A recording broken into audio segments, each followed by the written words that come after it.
হাবিবে কিবরিয়া মুহাম্মদুর রাসূলুল্লাহ সাল্লাল্লাহু আলাইহি ওয়াসাল্লাম মরণ থেকে রেহাই পান নাই, নবীজিরও মরণ হইছে। আল্লাহর রাসূলের দরজায় আজরাইল এসে দাঁড়ায় গেছে।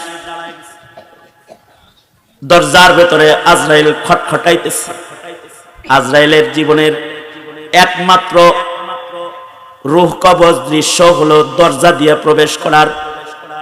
সেটা হলো আমার নবী বিশ্ব নবীর রূহ কবজ করতে আজরাইল জানলা দিয়ে ঢুকে নাই, বন্ধ দরজায় ঢুকে নাই। কারোর দরজা আজরাইল খিল খোলা লাগে না, আজরাইল কারোর ঘরের ভিতরে ঢুকতে দরজা খোলা লাগে না, সিন্ধুকি খোলা লাগে না। আজরাইল পৌঁছে যায় দেশ থেকে দেশান্তর, ওখানে সেথায় আজরাইল পৌঁছে যায়। কিন্তু আমার নবীর রূহ কবজ করতে আজরাইল আসছে, দরজায় দাঁড়ায় সালাম দিতেছে। নবী আলাইহিস সালাম সালামের উত্তর করেছে, কে বাইরে? হযরত জিবরাইল বলে, সরওয়ারে দু আলম, বাইরে তো আজরাইল খারাস, আপনি অনুমতি প্রদান করলে ভেতরে প্রবেশ করবে। সরওয়ারে দু আলম মুহাম্মদুর রাসূলুল্লাহ সাল্লাল্লাহু আলাইহি ওয়াসাল্লামের রূহ কবজ করার সময়, মরণের সময় নবীজিরও কষ্ট হয়েছে। কিন্তু নবীজি যদি চাইতেন যে সাকারাতুল মউত নবী নিবেন না, আল্লাহরে যদি বলতেন আয় আল্লাহ আপনি আমাকে সাকারাত দিবেন না, আল্লাহর রাসূল সাল্লাল্লাহু আলাইহি ওয়াসাল্লাম বললে নবীর মরণ যন্ত্রণা হইতো না। কিন্তু নবীজি সাকারাতকে গ্রহণ করেছেন। এজন্য গ্রহণ করেছেন, সন্তানের সামনে যখন বাপ মরবো, বাপের যেন দুঃখ না থাকে। সন্তানের সামনে তার মা যদি কঠিন মরণ হয়, যেন দুঃখ না থাকে। নবীজি উম্মতের মরণের সময়ের কষ্টের দুঃখ দূর করতে নিজে মরণ যন্ত্রণাকেও আল্লাহর রাসূল বরণ করছেন, উম্মতের জন্য সান্ত্বনা যে আমার নবীর রূহ বের করার সময় যদি কষ্ট হয়, তাহলে আমার মা, আমার বাবা, আমার উস্তাদ, আমার পীর মরণের আগ দিয়ে তার কিছু কষ্ট হইতেই পারে। ওলি বুজুর্গ তার মরণের আগ দিয়েও কিছু কষ্ট হইতেই পারে। আল্লাহর রাসূল সাল্লাল্লাহু আলাইহি ওয়াসাল্লামের মরণ হইছে, পালাইতে পারে নাই পৃথিবীর কেউ এই মরণ থেকে। তুমিও যাইবা, তবে এই দিবসটা তোমার জন্য বড় কঠিন। এই দিবসটা যদি তোমার ভালো হয়, আর যদি এই দিবসে তোমার মুখে কালিমা উচ্চারিত হয়, তাইলে তুমি আমি আল্লাহর জান্নাতে যাওয়ার সহজ হয়ে যাবে। কারণ মরণ যার ভালো, হাসর তার ভালো, জান্নাত তার ভালো, হিসাব তার ভালো। আর একটা দিবস হলো হাসর দিবস।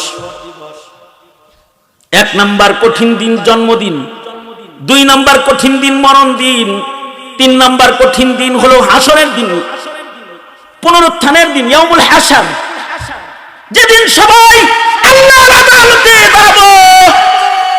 আল্লাহ কাহার জালাল লইয়া বসা থাকবেন, সকল মানুষগুলো উলঙ্গ হয়ে আল্লাহর আদালতে দাঁড়াবে, গায়ে কোনো পোশাক থাকবে না। আল্লাহ তাআলা সকলকে আল্লাহর আদালতে দাঁড় করায় দিবে। পরিস্থিতি এমন কঠিন হবে, কাহার জালালাকৃতি লইয়া আল্লাহ তাআলা বৈশা ধমকি দিবে, লিমানিল মুলকুল ইয়াউম। মাথার আঘাত উপরে সূর্য থাকবে, পায়ের নিচের জমিন তামা হয়ে যাবে। মানুষেরা পানি পানি চিৎকার করবে, মানুষের জিহ্বা বের হয়ে নাভি পর্যন্ত ঝুলবে, মানুষগুলো পেরেশান হয়ে যাবে, নবীরা পর্যন্ত ইয়া নাফসি ইয়া নাফসি করবে। সব নবীগণ যার যার টেনশনে পড়ে যাবে। কঠিন ময়দান যেদিন শুরু হবে, কেউ কারোর পরিচয় দিবে না। হযরত ফাতিমা বলে, বাবা সবাই উলঙ্গ দাঁড়াইলে শরম লাগবে না? আল্লাহর রাসূল বলে, মারে এমন ভয়ঙ্কর হালতে আল্লাহর আদালতে দাঁড়াবে, কেউ নিজের ছাড়া আর কাউরে দেখবি না, কারোর দিকে তাকানোর মতো দৃষ্টি থাকবে না। এই কঠিন দিবস যেদিন হবে, ওই কঠিন দিবসে আল্লাহ তাআলা কিছু মানুষকে সহজ করবেন, কিছু মানুষকে আল্লাহ তাআলা আরশের ছায়ার নিচে জায়গা দেবেন। 7 প্রকারের মানুষকে আল্লাহ তাআলা আরশের নিচে নিরাপদ জায়গায় ছায়ার ভেতরে আল্লাহ তাআলা জায়গা দান করবেন।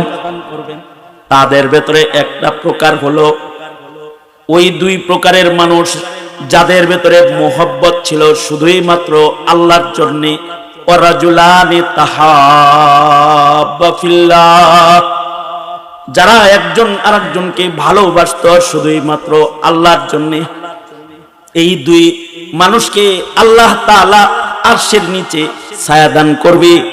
যদি তাই হয়, আজকের এই দৃশ্যটাও যদি আল্লাহর কাছে কবুল হয়, আর যদি নবী পাও নাই, নায়েবে নবী পেয়েছো, নবীদের চেহারা দেখো নাই, নায়েবে নবীর চেহারা দেখেছো, নবীর কথা শোনো নাই, আলেমের কথা শুনেছো, শুধুই মাত্র একটুকুন যদি তোমার পুঁজি হয় যে আমি তাকে ভালোবাসি আল্লাহর জন্য, এটাও যদি আল্লাহর কাছে কবুল হয়, তাহলে ওয়ারাজুলানি তাহাব্বা ফিল্লাহ। সহিহ হাদিস বলে দুইজনের ভিতরে আল্লাহর জন্য ভালোবাসা হইলে এই ভালোবাসাটাকে উসিলা বানায়া আল্লাহ তাআলা এ উভয়কে কঠিন বিচারের দিনে আরশের ছায়ার নিচে আল্লাহ তাআলা জায়গা দান করবে, আরশের নিচে জায়গা পাবে। ভালো মানুষের সাথে জান্নাতে থাকার, ভালো মানুষের সাথে হাসরে দাঁড়ানোর এই সিফাতটা এটা অর্জন করা চাই। রুহামাউ বাইনাহুম, একে অপরের ভালোবাসা, এটা তো আল্লাহ খুব পছন্দের, সাহাবীদের সিফাত। এটা এক সাহাবী আল্লাহর রাসূলকে ওযু করায় দিবেন। ওযু দেলোয়ার এলাকায় এশার আজান কয়টায় রে? হ্যাঁ 7:15, তার মানে আর মাত্র 15 মিনিট টাইম। সুতরাং অস্থিরতার তো কিছু নেই, 15 মিনিট পরে দোয়া হইতেছে, তাড়াতাড়ি বাজ যাবেন, রাতও বেশি হয় নাই, ঘুমাইতে পারবেন। তবে আমি এখন যে হাদিসটা পড়তেছি, বলতেছি আপনাদের কাছে, মুসলিম শরীফের রিওয়ায়াত, অনেক শিখার কিছু আপনাদের আছে। আল্লাহর রাসূলকে এক সাহাবী ওযু করাইছেন। এই যুগের মানুষরা বিড়ি খাওয়াইলে খুশি হয়, মানে আমি এটা কথার কথা কইলাম আর কি। আর যারা বিড়ি খান তারা রাগ করেন না, আবার মনে করেন ওয়াজে আইছে, বিড়ি আনছে না, তো আরেকজনে আনছে, একটান দিয়ে হেরে একটান দিছে, খুশি হয়ে গেছে, ই দোস্ত জিনিসটা দিছস, ঠিক না?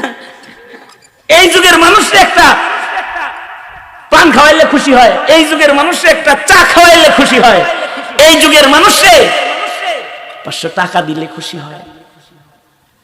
কিন্তু আমাদের নবীজিকে কেউ যদি ওযু করায় দিত, নবী খুশি হয়ে যেত। এই সুবহানাল্লাহ আস্তে করে বললা কেন? আর আওয়াজ নাই তোমাদের অ্যাকাউন্টে? কেন নবীজিকে ওযু করায় দিলে খুশি হইতো? এই জন্য ওযুর পরেই নবীজি দেখা করত কার লগে? জোরে বলেন, আরো জোরে বলেন, আরো জোরে বলেন, আরো জোরে বলেন। আর একটা বিষয়, আজকে হইল 14 তারিখ, আপনাদের এই বসে থাকা, দাঁড়ায় থাকা, এটা যে কত দাম আজকে, হাসরের দিন বুঝবেন। এখন বুঝুন যাইব না, কারণ ওই চোখ আমাদের আপনাদের নাই, হাসরে বুঝুন যাইব। আজকে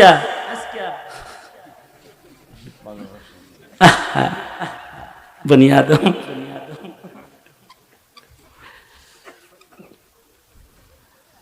আজকের ভালোবাসাটা ওই ভালোবাসা নিকৃষ্ট, যে ভালোবাসা মানুষকে দোজখে ফেলবে। এই আজকে তোমার আমার ভালোবাসাটা, এটা যদি আল্লাহ কবুল করে, তাইলে